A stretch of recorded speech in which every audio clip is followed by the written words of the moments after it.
These chapters have been very interesting for me because I am really enjoying that we are back into the present storyline because it's been a very long that we are continuing the story in the present storyline.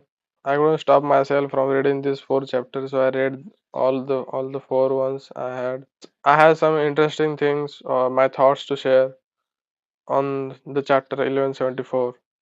The first thing I noticed, I don't know if Oda wants us to interpret this thing as I am doing this, but when this nightmare monster made by the ability of Killingam, who is god of destruction Nika, because Summers throws this monster Nika onto the harbor, and the harbor and the clouds nearby gets destroyed, and it becomes an open void. So from that, I think I my interpretation there is very interesting that the god of destruction Nika did his job of destroying things, and the monster destroyed this harbor, and that made the situation twisted for Summers and the Holy Knights. So I think that monster being on Killingham's command or side did a good thing. This monster Nika did help in a way. So I think I like that. I like to interpret that harbor getting destroyed by that monster in this way. And secondly, while reading, we get to know how Emu can't respond to a transponder snail.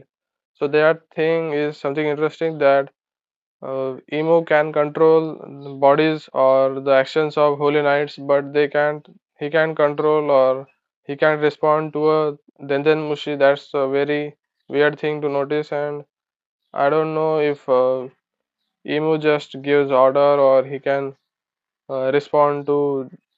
Uh, that's just very weird for the storyline. I think that's inconsistency on Oda's side, and I would like to I would like to get details or clarification or whatever reason there is behind this fact about Emu that Summers because when Summers tried to call Gunko and try to inform her that the children are going to fall in the void, Emu couldn't respond to that call.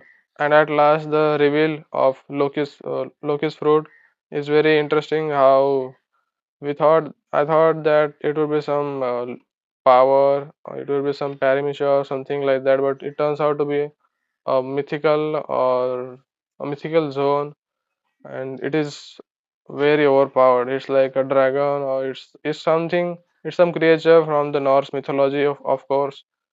I don't know what that creature actually is.